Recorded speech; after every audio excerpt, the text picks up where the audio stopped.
King Edward VII, gregarious, flirtatious, self-indulgent, and the eldest son of Queen Victoria. He was a big person, and he liked being quite debonair. He knew exactly what to say to people. He had a reputation for being able to put people at their ease. He dragged the United Kingdom out of the Victorian era into a shiny new century and inspired the Edwardian age. He's like a great big sunburst. This was Britain at the heart of a very, very wealthy empire. The Edwardians enjoyed a golden era. It is a time of great privilege and luxury. But no one ever thought Edward would be a success. They had very low expectations of him as a potential king. As king in waiting, he was written off as a useless philanderer with a long-suffering wife. The Prince of Pleasure, or Edward the Caresser. He does have lots and lots of affairs, lots of girlfriends. In this programme, we reveal the full extent of his scandalous private life. He's very happy to disavow Harriet in court, and that ultimately results in her being confined for the rest of her life in a lunatic asylum. How his beautiful wife, Queen Alexandra, stood by him. She was so tolerant of his misbehaviours, and maybe that also undermined her health. And ultimately, how this Playboy prince turned it all around to become one of Britain's most successful and popular monarchs who saved the royal family. The monarchy was really not fit for purpose. Edward did manage to pull it back quite quickly. He was truly the first people's king.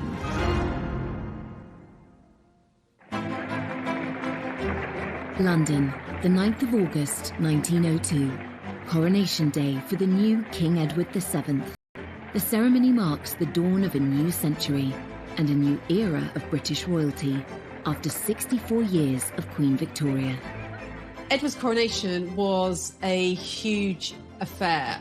Much was expected of it, and really the eyes of the world were fixed upon London, anticipating this great event. He absolutely knew as king it needed to be one of those occasions with great ceremony and drama. And he made absolutely certain that he was the principal player in that story. King Edward was driven to Westminster Abbey, accompanied by his consort, Queen Alexandra, his wife of nearly 40 years. The ceremony wasn't filmed, but this fascinating footage reveals what it might have looked like. It was filmed more than a month beforehand in front of a charming painted backdrop of the Abbey. It was released on Coronation's spectacular triumph. It would pave the way for the Edwardian age, which would go on to last for more than a decade until the outbreak of the First World War. The Edwardians enjoyed the spoils of the British Empire in an era that would be known for its elegance in fashion and the arts, and its advances in design and technology. It was all a long way away from the gloomy formality of the Victorian age. It's ceasing to be the sort of horse-drawn, slow society. It's becoming the fast transit modern society with developments in transport, telecommunications, assembly lines are coming in. So this is becoming a recognisably modern society. And for the upper classes, I think you could probably say they never had it so good. The luxurious lifestyle of the Edwardian aristocracy is perfectly demonstrated in glossy romantic dramas like Downton Abbey. Low-paid domestic staff service the needs of their lords and ladies of the manor, a tradition that continued into the reign of King Edward's son, George V. Royal historian Alistair Bruce is an expert on the Edwardian era. In Downton Abbey, you see this sense of everyone having their place, you the King Emperor at the top, or the person who scrubbed the streets or lit the gas lamps. Right from the start of his reign, King Edward was keen to transform the public face of the monarchy. That included upgrading Buckingham Palace and building Admiralty Arch, transforming the Mall into a world-class ceremonial route. The royal pageants we know today, the weddings, jubilees and flypasts, all have their roots in the plans of Edward VII. Going under Admiralty Arch down towards Buckingham Palace.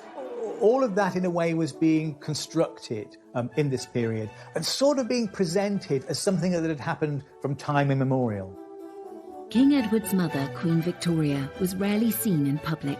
She had spent much of the last 40 years of her reign in mourning for her husband, Albert. Now, Edward wanted to put on a show.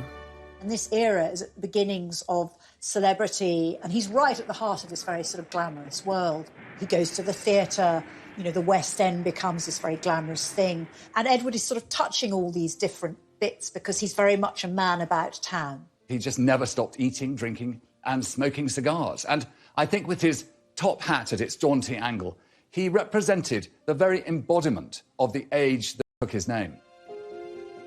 Edward VII became a hugely popular monarch, but at the start of his reign, no one took him very seriously at all.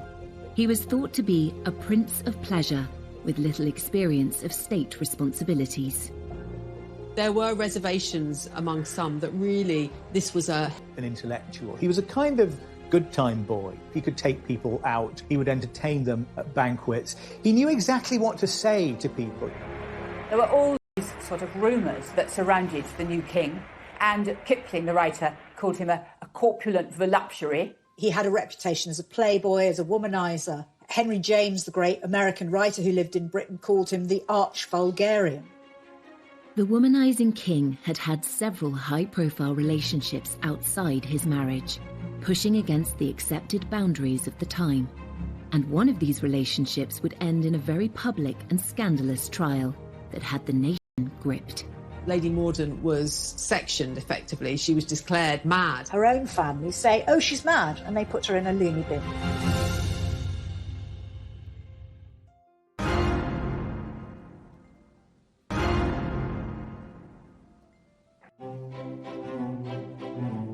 Before he became king, Edward VII had a reputation as a carefree prince of pleasure with dozens of mistresses. Known to his family and friends as Bertie, his first encounters with women took place when he was just 19, at a time when Queen Victoria and Prince Albert kept the life of their son and heir under strict control. Throughout time, human beings will find their sexual expression, and that was no different for aristocrats and even princes of the royal blood. And yet, for Bertie, it was difficult because he had parents who established such strong moral codes into which he was actually a prisoner. His mother, Queen Victoria, despaired of Bertie's potential as heir to the throne. He was, to her, really a massive letdown, certainly compared to his father, Albert. And Edward really turned his attention away from the schoolroom and instead lived a life of pleasure. At the age of 19, in a break from his studies at Cambridge, Bertie was sent to train with the Grenadier Guards in Ireland. The Queen thought this might knock a sense of duty into him. Bertie, in the eyes of his family, makes his first really big mistake in 1861. He's living at an army camp in the Curragh in Ireland. A kind of sexual prank takes place in that some of his fellow officers invite this woman, Nellie Clifton, the woman of easy virtue, and he goes in and he finds her in his camp bed, and he's very keen on this. And I remember when I was researching this and looking at Bertie's diaries, there's an entry around this time at which he says, NC first time, NC is Nellie Clifton, NC second time, NC third time. There was absolutely no question that the young prince slept with Nellie Clifton. But this was something that was complete. It was only natural that his fellow brother officers would give him the chance to discover his sexual identity too. And what human being of that generation, given that huge opportunity in relation to the prison he'd lived in, would turn it down? When Victoria and Albert found out, they were appalled and urged Bertie not to be tempted by women. They were also trying to arrange his marriage to Princess Alexandra of Denmark. Albert dreaded the effect of what he called Bertie's fall from grace on their wedding plans. With this incident, it was his great worry that the future king of Denmark would not allow his daughter, Princess Alexandra, to marry a broken prince. Albert needn't have worried. Bertie's engagement to Alex went ahead without difficulty. Living in different countries meant they barely got to know each other before their marriage. And they met for the first time in the Cathedral of Speyer, near Heidelberg. They got on very well. But of course, the wedding itself had to wait several years because she was young. Alex was 16 at the time, the sweet-natured oldest child of Prince Christian of Denmark. She was famously gorgeous. She was very lively. She wasn't particularly bright or well educated, but she loved having a good time and she rode a horse beautifully. She was a lot of fun to be with. They married 2 years later in 1863 and were very much in love. Bertie was faithful to Alex at the start, and she had no idea he had a roving eye. But he was soon meeting other women, at first out of her sight in the brothels of Paris. He does have lots and lots of affairs, lots of girlfriends. Even after he gets married, he had a tremendous reputation in Paris for visiting brothels and going to the theatre and having affairs with opera singers and actresses. In Bertie's social circle, adultery was really a sort of recognised sport. Bertie may have thought, well, you know, they're all at it, why on earth shouldn't I? Bertie's adventures in Paris began in 1864 when he was 23, just a year after his marriage to Alex. We know that he went to a very classy brothel called Le Chabonnet. Our knowledge about this mainly comes from later years, when the fixtures and fittings of this very fancy brothel were sold off, and certain kind of objects become associated with Bertie. The prince is said to have used this chair to entertain 2 women at once. This is a kind of 2-level construction. It has a kind of a platform at the top and a platform at the bottom, and it has handles. And it's quite hard, to be absolutely frank, to work out quite what you would do on this. It's believed Bertie also enjoyed the use of this silver swan Filled with champagne to entertain his ladies. Bathing in champagne seems a bit like the idea is probably better than the execution. Bertie may have pulled off these escapades in France without the knowledge of his wife or his controlling mother, but he had other relationships closer to home, which soon came to their attention. It's very hard to know how many mistresses Bertie had. There's hardly any letters, any correspondence from women is preserved in Bertie's papers. And this makes it very difficult to trace the exact nature of his relationships with all the women who were named. Bertie's favourite women came from aristocratic and celebrity backgrounds. He would meet them at society dinners, dances, and even at the theatre. We know he had very much a soft spot for Wagner, but we also know that he liked a more kind of rumbustious sort of theatre, the sort of theatre in which people showed their legs.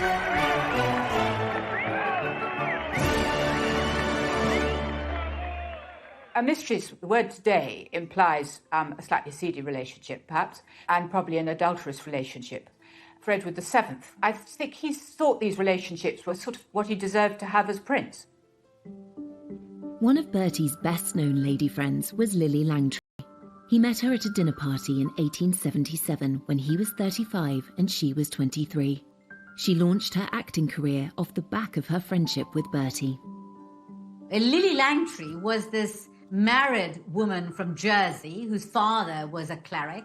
She arrived in London with her husband and very soon seemed to have charmed all of London society, including the Prince of Wales, who couldn't get enough of her. He showered her with very expensive gifts. They went to a party on board a ship, and the captain, for a joke, filled the cabins with laughing gas. And you can imagine that was a rather riotous occasion. When Lily wrote her memoirs, she played up her role as a royal mistress. But Bertie's surviving letters and diaries offer no evidence of a physical relationship. Really, a break came between them when she put a spoonful of strawberry ice down the back of his neck in public. And that was a line that she crossed, and the relationship really cooled after that. Lily had affairs with other young aristocrats and gave birth to a baby daughter outside her marriage. Bertie was quick to distance himself from Lily, but his intimate relationships with other women showed no signs of slowing down. His 30-year friendship with Lady Jennifer Churchill, the mother of Winston Churchill, started because Bertie was friends with her husband, Lord Randolph. One of the few relationships that's quite well documented, his letters to her survive because she'd come to luncheon. Very often there's a lot of sort of endearments, but it doesn't mean that this was a sexual relationship. In her lifetime, Jenny Churchill was rumoured to have slept with 200 men, but there is no hard evidence that Bertie was one of them. Winston Churchill is said to have asked her whether she thought she might be in with the chance of becoming the first lady of the bedchamber. The once close friendship between Bertie Lord Randolph Churchill suffered. One of the tensions in the relationship between Lord Randolph Churchill and Bertie was, of course, the fact that Bertie had this long-standing flirtatious relationship with Lord Randolph's wife. When Lord Randolph died of syphilis in 1895, Jenny sought advice in arranging his funeral. Among those she turned to was Bertie's wife, Princess Alexandra. Some of Bertie's mistresses were not unknown to Alexandra. They were from their mutual social circle. So Jenny Churchill did consult with Alexandra. This was about protocol, but it certainly shows this extraordinary attention at this time for preserving appearances. The minute there was, say, a court case because of a divorce, that led to, serious shutdown. But if it was sort of people were discreet, they could behave in quite an immoral way. One of Bertie's female friendships did lead to a divorce case and a serious scandal. It had begun in 1867 when he started calling on Lady Harriet Mordaunt. Her sisters were friends of Bertie's. Harriet Mordaunt was a young woman who was married off to Sir Charles Mordaunt, a rich aristocrat. Harriet was 20 and 12 years younger than her husband. When he went abroad on a fishing holiday, Bertie visited her in the country and watched her riding her 2 new white ponies. But Sir Charles came home early and found them together. Historian Anne Somerset is one of Harriet's descendants. He flew into a terrible rage, and the Prince of Wales made himself scarce. Sir Charles had the ponies dragged before Harriet, and the ponies were shot before her eyes. Worse was to come 8 months later, when Harriet gave birth to her daughter Violet. The premature baby made Harriet panic. The child sort of developed something slightly wrong with her eyes, and Harriet leaps to the conclusion that she's infected her with venereal disease. So she calls Sir Charles to her and she tells him that the child isn't his, that she's misbehaved with a number of men, including the Prince of Wales. Once again, Sir Charles flew into a rage. He ransacked Harriet's desk and found letters from several men, including Bertie. Bertie as witness, but in the end, rather than go to trial, Lady Mordaunt was sectioned effectively. She was declared mad. Her family, her own family, say, oh, she's mad, and they put her in a loony bin, rather than allow her to appear in court. Despite his wife's absence, Sir Charles pressed on with the trial. It led to lurid headlines in papers such as the Illustrated Police News, with Bertie tagged as the royal visitor. The Prince of Wales was the star witness, but spent little more than 5 minutes in the witness box. He was questioned in a very cursory way in that court. He wasn't asked anything very detailed. He was simply asked in a way to deny the affair. He's very happy to disavow Harriet in court under oath. And, that ultimately results in her being confined for the rest of her life in a lunatic asylum. No one claimed Bertie was the father of Harriet's child, but there have been suggestions of a conspiracy to silence her, something which suited several people. Her own family said she was mentally incapable and royal doctors agreed, so she never got to defend herself. There's a suggestion that, Bertie was sort of colluding with Harriet's father, Sir Thomas Moncrieff, to ensure that she was declared insane. And certainly they all seem to have been prepared to sacrifice her, providing that the so-called honour of the family and indeed the status of the royal family was protected. Bertie assured his wife Alex and mother Queen Victoria that he had done nothing wrong, and they believed him, while Lady Harriet was locked away for nearly 40 years until her death in 1906. In these sort of days of the Me Too movement, many people would feel more severe about him. I think, in all fairness, one should pay credit to his better qualities, his achievements as king, and how he actually sort of managed to be a very popular monarch. 30 years after the Mordaunt scandal, Bertie was crowned king. His relationships were so well known in society by then that they were amusing rather than scandalous. He insisted that a group of his former mistresses should be invited to the coronation. Accompanying Edward at his coronation was, of course, his queen, Alexandra of Denmark, but also a group of women, the king's mistresses, who were together in a pew that was dubbed the king's loose box. And so mistresses of long-standing, Jenny Churchill, Winston Churchill's mother indeed, and Alice Keppel. So long-standing mistresses of Edward were there at the heart of this establishment occasion. One wonders slightly what the atmosphere was like within it. Been a playboy all his life, a trend that would continue into his reign. And the excesses extended to other areas of his lifestyle too. His drinking, eating and smoking was infamous, and soon it would bring him to the brink of death. Let's not forget that this 48-inch chest, 48-inch waist, there is a kind of foul burst that comes from it that says there's been an abscess in his flesh.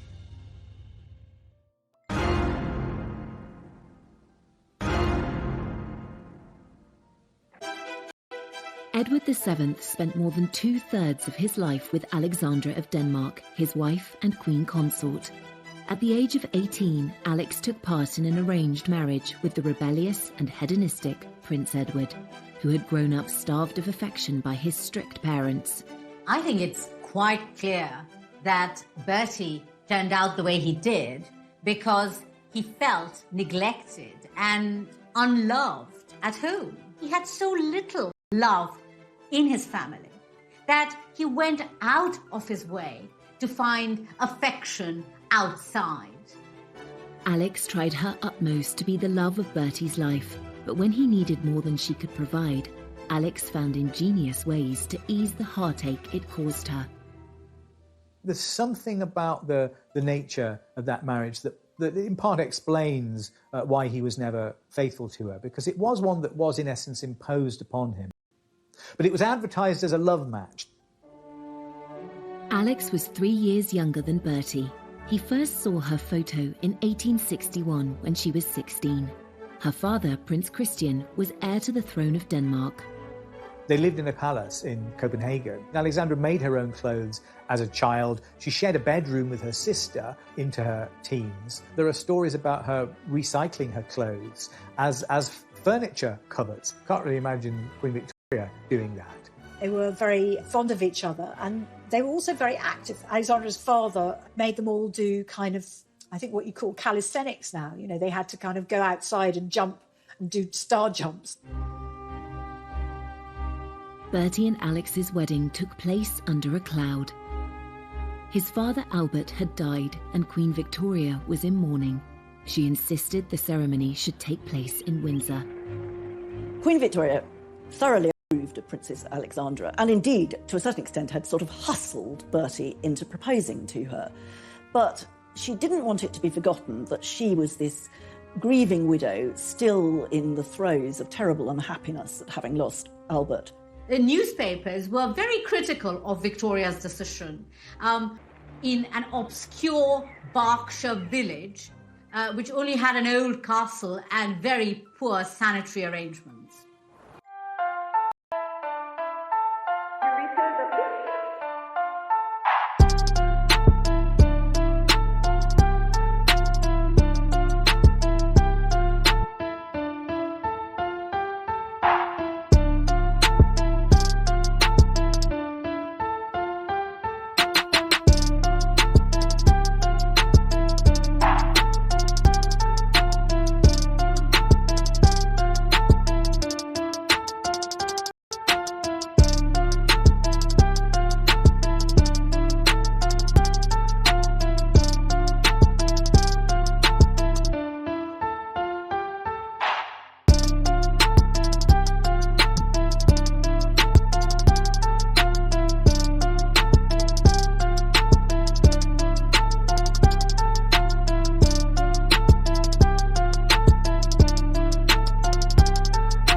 St. George's Chapel was chosen as a private venue convenient for the Queen, so she would not have to leave the castle or meet the public.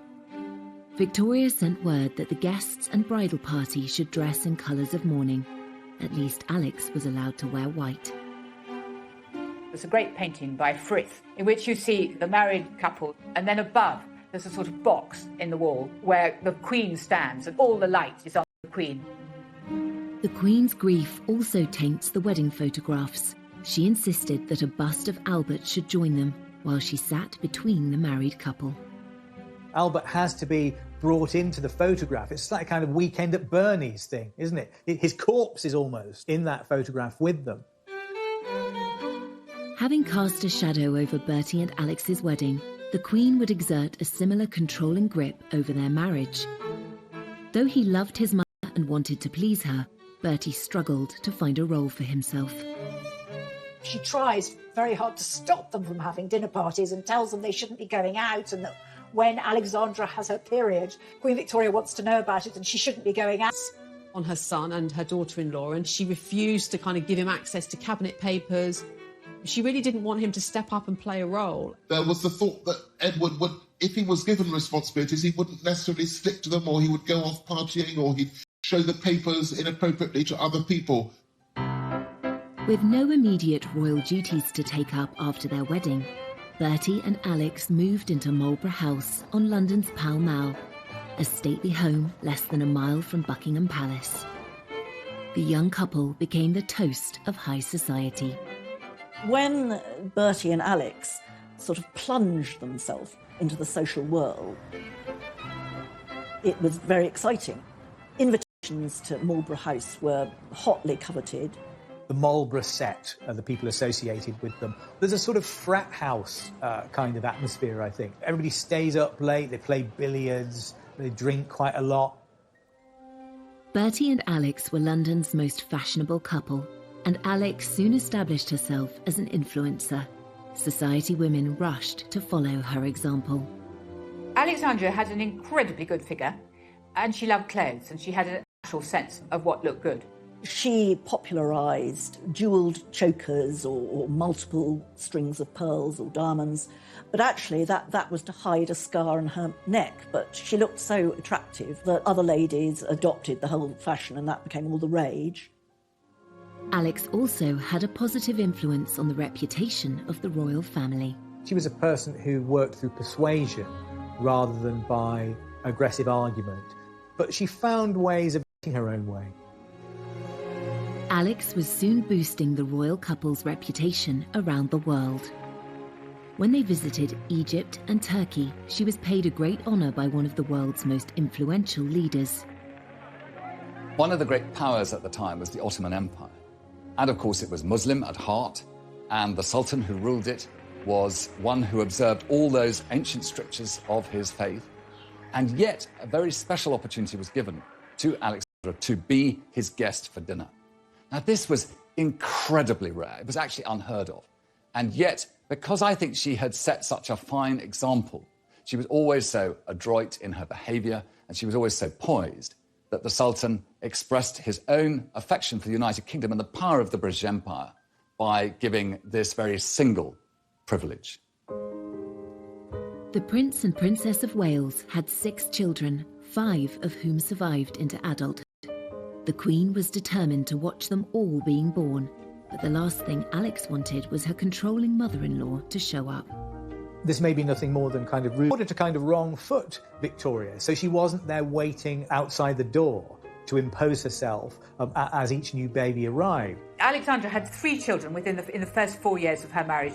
They weren't perfect pregnancies at all. I mean, her first child, Eddie, was 2 months premature, and her third child, Louise, was born when she herself was ill.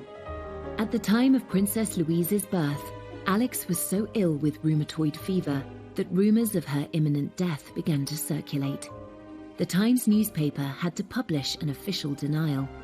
The severe pain in her knees and legs meant she could only sleep with the help of opium or laudanum. Alex was also hard of hearing, and her illness made it worse. As Alex grew older, she was almost stone deaf, and she also had a limp, and she was therefore very conscious in public, and she couldn't sort of participate in, in Bertie's vigorous social life of dancing and parties. Alex was determined not to be overwhelmed by her health problems. Once she'd recovered and resumed her role as Bertie's rock, she found ways to create a rewarding social life that meant she could avoid his late nights out.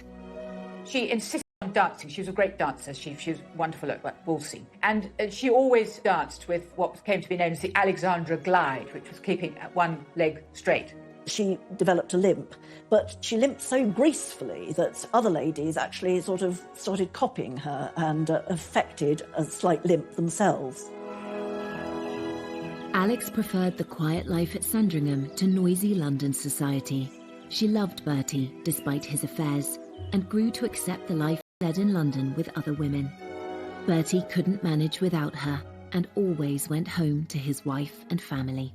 She was looked after by Bertie, and he was a devoted husband and father. It's difficult to know how accepting Alexandra was of Edward's philandering ways, and I think there is evidence to show that she came to a certain level of acceptance. And yet she was so tolerant of his misbehaviours. Maybe that also undermined her health. But together they were a great team. Queen Victoria may have supported Bertie in public, but thought his behaviour was not befitting of a future king. All his life, Bertie was a constant disappointment to his mother, except in the last moment before she died. She seems pleased to see him, and she speaks his name. So that, as far as we know, Bertie is the last word that Victoria spoke. And it's a kind of forgiveness, I think, perhaps, at the end. After nearly 60 years in waiting, Bertie, the Prince of Wales, was now King Edward VII. But his decades of smoking, drinking and overeating were quickly catching up with him. His doctors warned him that without urgent treatment, he might die in the middle of his coronation ceremony. There's a possibility that it's appendicitis, but once Treves cuts into the body, let's not forget this 48-inch chest, 48-inch waist. There is a kind of foul burst that comes from it that says there's been an abscess in his flesh. The nation, indeed the world, held their breath. In the end, the 40-minute procedure was successful. He sat up in bed, he emerged. In a way, this added to the sense of excitement and expectation. The coronation was delayed 2 months to allow him time to recuperate.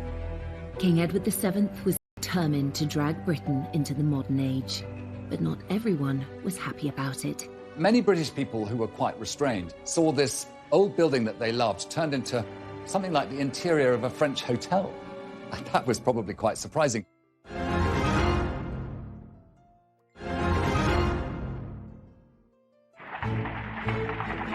When Edward finally became king, he was determined to modernise the monarchy.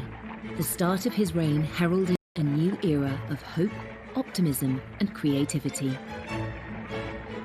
He began by insisting the family should leave their beloved home at Marlborough House and move into the main royal residence of Buckingham Palace, which had been largely left empty by his reclusive mother. Alexandra was totally against the idea, but Edward said it was essential to make the monarchy more visible. She was desperate. She didn't want to leave at all. And she put up all sorts of reasons why it was impossible for her to uproot herself. And only very reluctantly does she agree to go. Buckingham Palace was full of junk, full of things that have just been clutter, full of, and everything terribly dirty. And the king wants to get rid of everything that reminds him of his parents, and then to redecorate it and to create a Buckingham Palace which will be an ideal backdrop for the ceremonial court that he intends to hold. Edward and Alexandra hired theatre designers and decorators to make the palace look more glamorous. Some people said that his decoration of Buckingham Palace looked a bit like the Ritz Hotel. It was all red carpets and gold leaf. But all the same, it did give the sort of theatrical appearance that he wanted to give to his monarchy. Many British people who were quite restrained saw this old building that they loved turned into something like the interior of a French hotel. And that was this new era. And King Edward VII used Buckingham Palace and all these new ideas to be at the forefront of a new empire and a new way. It really was a case of kind of recharging, rebooting the monarchy. And he really did hit the ground running. And it was about getting rid of the old and bringing in the new in many ways. He immediately shows that he's going to embrace a completely different style of kingship. You know, Queen Victoria had basically hidden herself away for decades, and she very reluctantly came out. He's like a great big sunburst, basically. He is bringing monarchy into the 20th century, and it's going to be visible, and it's going to be glorious and gilded and splendid. This ceremonial side of the monarchy was right at the top of Bertie's agenda. The opening of his first parliament in 1901 was the perfect occasion for him to create a public spectacle. This was a really important act because it marked a real break with what had happened under Queen Victoria. Queen Victoria, particularly in the last 40 years of her reign after Albert's death, very rarely opened Parliament. With Edward, all that changes. He goes to Parliament in a marvellous coach, wonderful horses. He's wearing, all his sort of robes. Alexandra sitting next to him in mourning, but looking absolutely marvellous, as only she could do. When he gets to Parliament, the king reads the speech himself. And this is a very important sign that the monarchy is going to play this very sort of ceremonial position within the Constitution. So here we have him basically saying, it's now different. I am going to be a very present kind of monarch. And yes, of course, he kind of cleared out some of the furnishings of Victoria, who, of course, his mother, she's been queen for decades. So, there was a lot of stuff to sort out.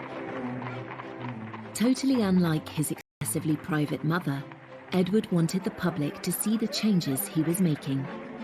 Edward VII was perhaps the first monarch to realise the importance of not just doing the job, but being seen to be king, to be constantly in the public view, to be constantly photographed, which was now becoming possible. So his legacy, perhaps, was his understanding of the importance of being a king who could reach out to his people, who could be seen sort of driving in his car through crowds of people, waving and being amongst them. He was very conscious that he must show himself, be accessible to his people, and not hide himself away, as his mother had done all too often. The king needed to be seen, to be believed, and Imperial Britain felt that it needed spectacle to seduce the masses, really. These great state of events, which proliferate through the majesty of monarchy, are kind of reformulated at the beginning of Edward's reign. As Prince of Wales, Edward had already cultivated a reputation that was almost the polar opposite of his mother's. But as king, the traits which his mother had deplored in him, extravagance, lack of formality, became a real asset. I think there's one way in which you can really see Edward as embodying the spirit of his age, and that he is, in a way, a kind of anti-Victorian. That whole decade is by the desire, I think, to put the 19th century behind it. There's a kind of disgust for the Victorian that is very apparent in the early years of the 20th century and became even greater later. And in a sense, that whole era is rebelling against Victoria, is trying to make a break with her, just in the way that he also tried to expunge the Victoria from his life once she departed the picture. Here was something new and a chance to be breaking free of all that constraint, all that endless British expectation of good behaviour. This was a new king who represented that burst of joy, burst of change, and opportunity for the aristocratic classes to have their great time in the sun. And the ebullience that had perhaps got him into trouble became the very element that made him the success he was. The king loved the new technology that was coming on stream, and he was personally involved in a major moment in international communication.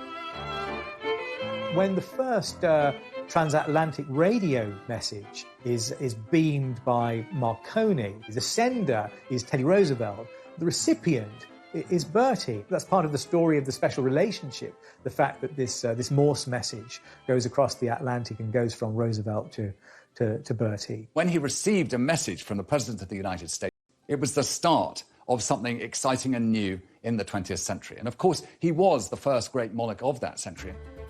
This was also the era of the motor car, which gave individuals such freedom to roam. But this exciting invention was a status symbol that only the rich could afford. He was a great aficionado of it. He loved being driven around. I mean, they must have been terrible, smoky old things. But he was determined to represent the creative empire that he was king for. And after all, Britain had brought the world the Industrial Revolution, and its success as a trading nation depended upon its capacity to stay at the forefront of all ingenuity and technology, and he recognised his role in that. In this era of exciting technological advancement, the Edwardians also adopted radical new look, and Edward himself was regarded worldwide as an arbiter of men's fashion. When Edward VII became king, it was a time when gentlemen of his station would change no less than 7 times a day. And so dress and clothing was very much a part of the apparel of kingship. And there was a lot to cover. He was a big person, and he liked being quite debonair, quite ebullient in the way he chose to dress. He also set another trend which still holds today. The tradition of having the lower button on a waistcoat undone. Again, that was Edward's invention as a product of his large stomach. It's still something that you're told to do if you get married in a suit from Moss Bros. And it's said that he's the founder of this tradition, and it's slightly a way of disguising the fact that his belly is kind of bursting through this garment. For the ladies, voluminous skirts were out, and the Gibson girl was in. Named after an American artist, this embodiment of the ideal Edwardian woman was slender, with an ample bosom and hips, and hair piled up on her head. It's a period of great change in women's fashions. That Gibson girl look, with the waistline going higher and the neckline going lower, and all of those enormous picture hats that would have been a great annoyance to anybody in the cinema, I think, or in the theatre. The actual materials that were being used to craft these fantastic ensembles was very much about creating a sense of richness. It is an era that really celebrated innovation in terms of fashion, using chemical lace, using machine-made objects, using garments that were made. It's really the beginning of the fast fashion era of mass manufacture, and so there's a great sense of new designers, new in all sorts of different ways, that punctuates it as a very exciting decade in fashion.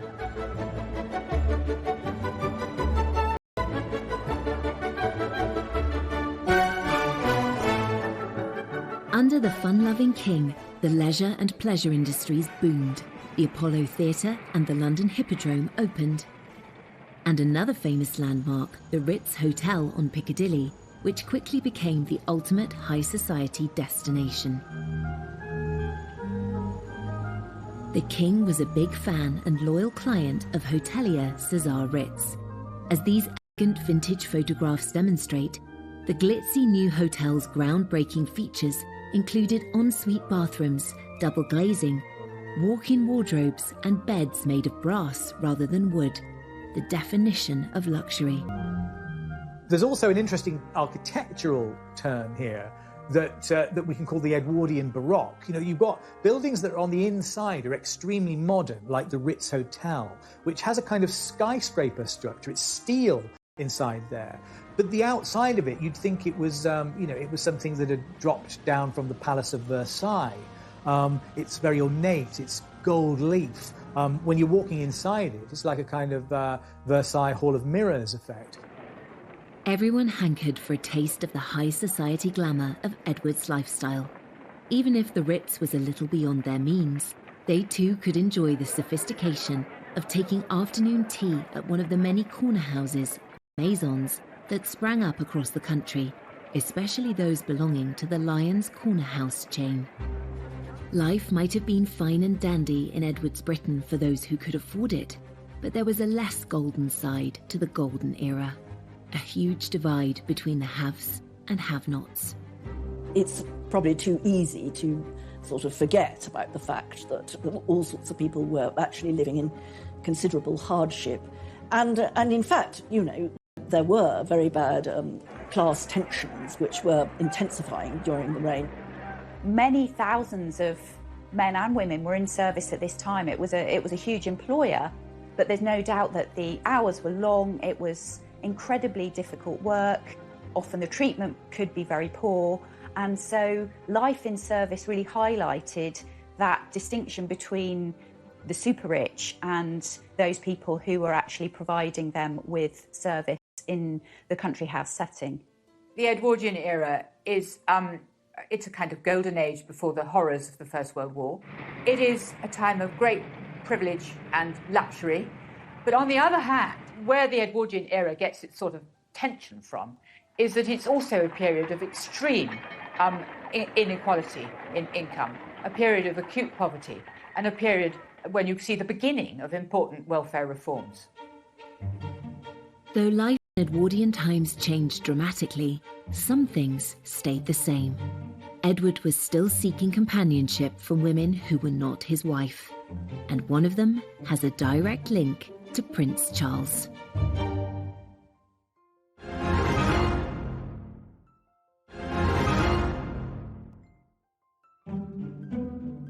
Bertie had strayed throughout his marriage, and that didn't change when he was king. And one woman had the dubious honour of becoming known as his last mistress.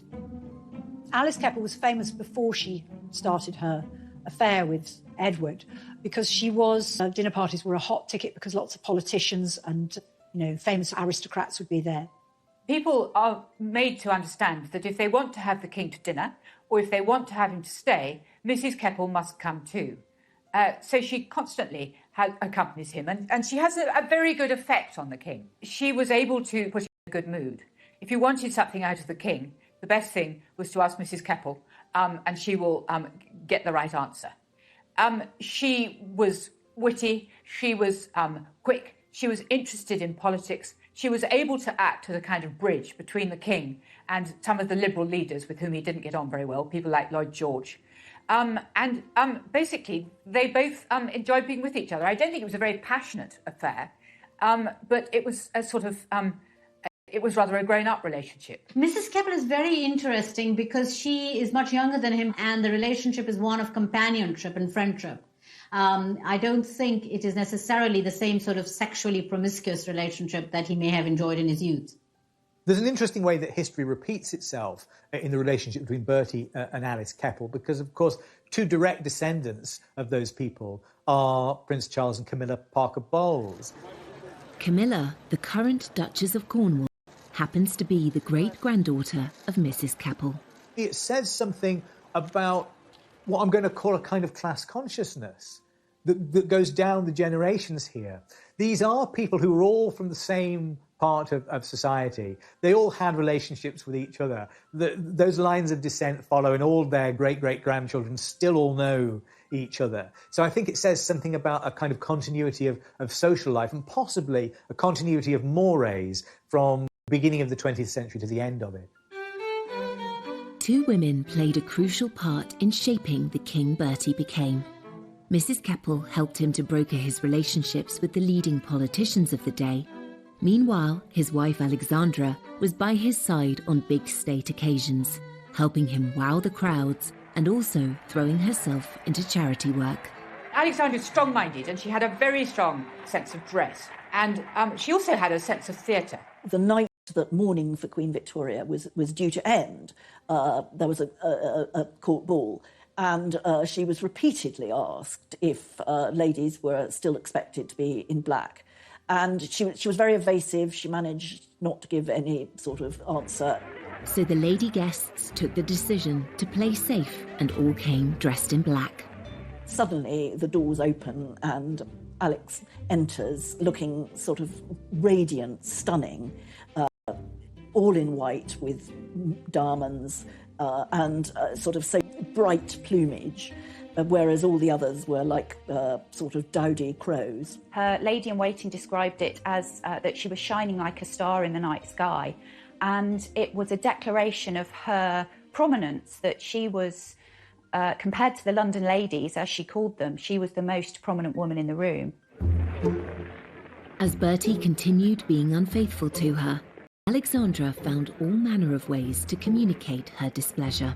Alexandra was clever at managing Edward and punishing his indiscretions fairly subtly. She was deeply hurt and often humiliated by Bertie and his shenanigans, especially because it was impossible to keep it private. And one of the ways in which Alex responded to her husband's affairs was to take herself out of the picture almost completely. You know, she traveled to visit relatives in Denmark or Russia or traveled in the Mediterranean, making it very clear that she wanted to distance herself from her husband because she disapproved of his actions. And there was another surefire way to put him in his place. He's obsessed with punctuality, and she is constantly, blithely, infuriatingly late for everything. The idea of keeping a king waiting is completely unacceptable. But Alexandra knew exactly what she was doing, and she would appear looking absolutely wonderful, and the king would fume, and the point would be made. But despite the friction over his affairs, the relationship between Bertie and Alex had lots of strengths. There are plenty of eyewitness accounts of great fondness, almost a sort of jollity, really, going on between them. They enjoyed each other's company. They were good-humoured in each other's company. I think, in a way, it's a surprisingly functional relationship, given the circumstances, and a relationship of some complexity. There doesn't seem to have been much agony in it, if I can put it like that. Aside from her mischievous attempts to punish her unfaithful husband, Alexandra threw herself into charity work.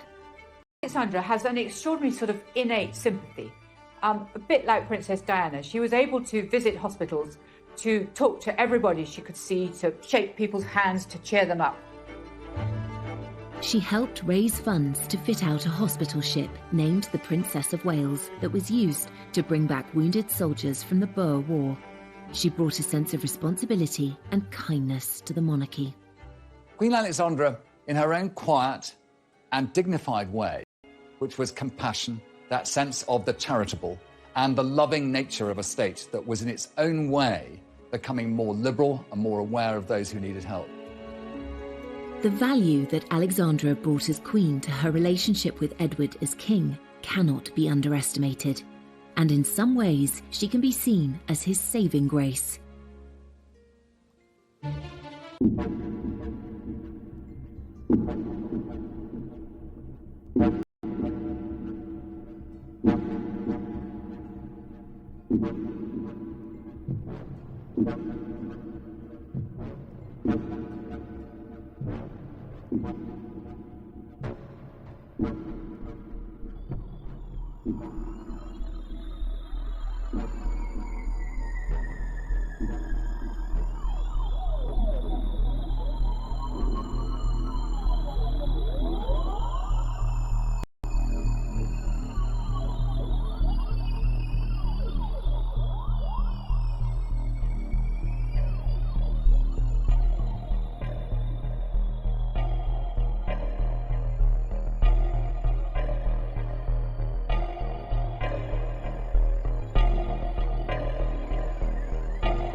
But Edward's excessive eating, drinking, and smoking were finally catching up with him. Every larder had been opened to him, every drinks cabinet, and a lifetime of that indulgence was bound to take its course. And his health did decline. And everyone could see Queen Alexandra watches this with great sadness. He had achieved so much since he came to the throne, but his reign was about to come to an abrupt end.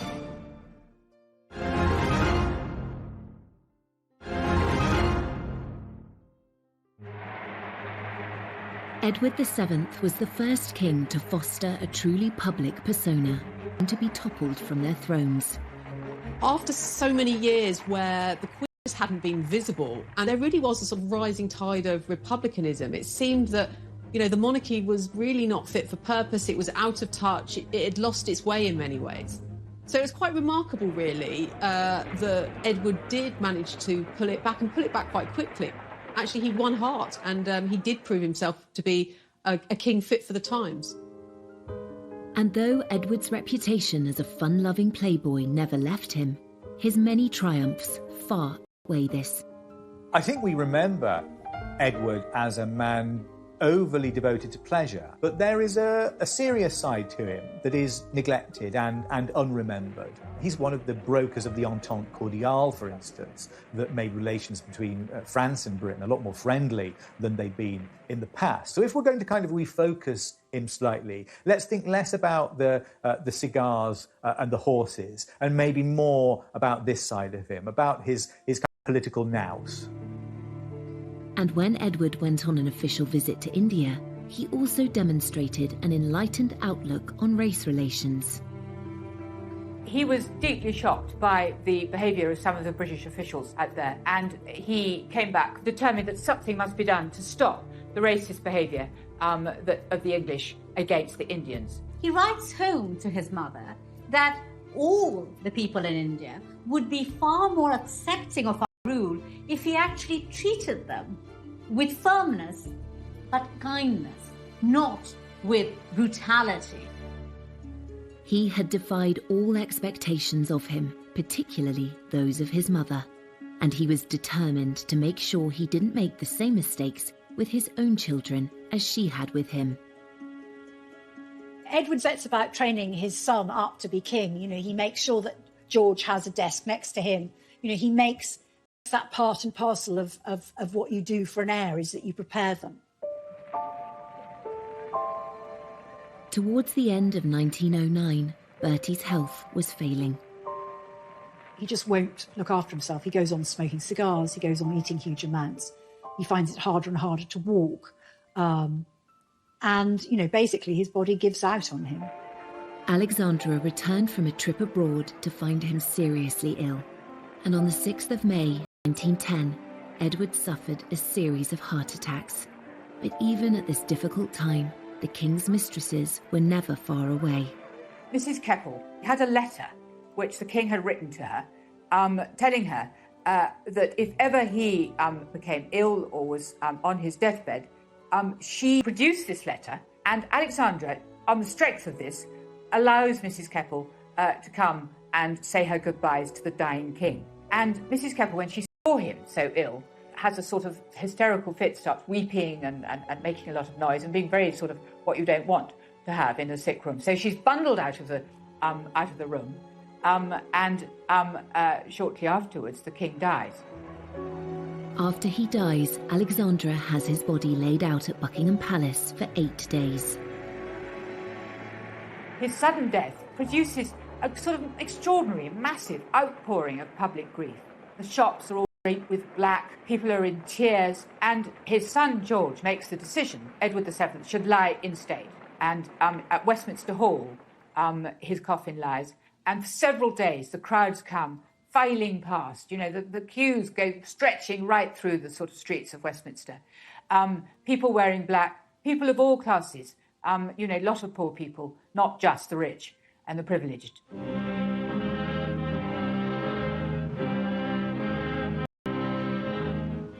Predictions he would be a terrible king had been proved totally wrong. His funeral was held 11 days after his death, and it too drew huge crowds. The funeral of Edward VII is, in a way, it's the biggest production number of his career. It's the climax of it all.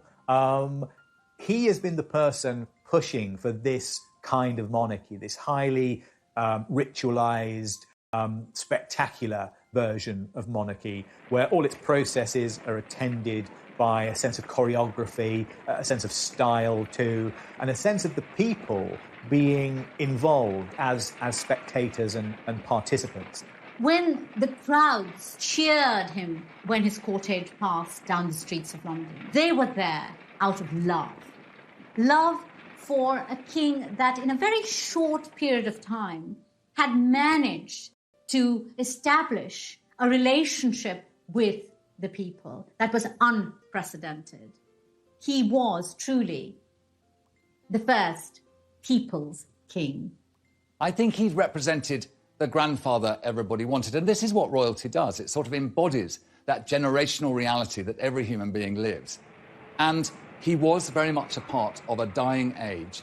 And with the death of the king, the joy and frivolity that he represented and embodied, I mean literally embodied, was seen to be vulnerable, mortal, and gone. Edward VII is remembered as a wise king and a great sportsman. The Edwardian era, like the Victorian era, has now become a legend. Had managed to create an entirely fresh new era, one that is still very much remembered and loved today. A lot of people felt a great sense of regret that the reign of Edward VII was cut short. And some people suggested that, if he'd lived, possibly the golden era could have continued and possibly the First World War could have been avoided. One legacy of his reign was the fact that the monarchy in Britain survived as it did throughout the 20th century, particularly the First World War, when so many other kings fell from their thrones. Edward VII did succeed in reforming and modernising the monarchy, and perhaps more than that, making the monarchy a sort of central to people's sense of being British. He showed how he could play a difficult situation in lots of ways with, the rising tide of political and social reform and the pressures in Europe. He actually played those to his strength and was seen to be a measured, peacemaking, constitutional monarch, actually exactly what was needed at the time. After less than 10 years on the throne, Edward VII created an impressive legacy. And what of the era that was named after him? When people look back at that time, there is, at one level, a great deal of nostalgia for a lost age of long, lazy afternoons punting on the rivers and evenings spent in, going to the theatres or the music halls in London. He reigned during a remarkable period of flux, and it's left us with romantic impressions of high society living and a touch of bygone luxury that we all secretly long for.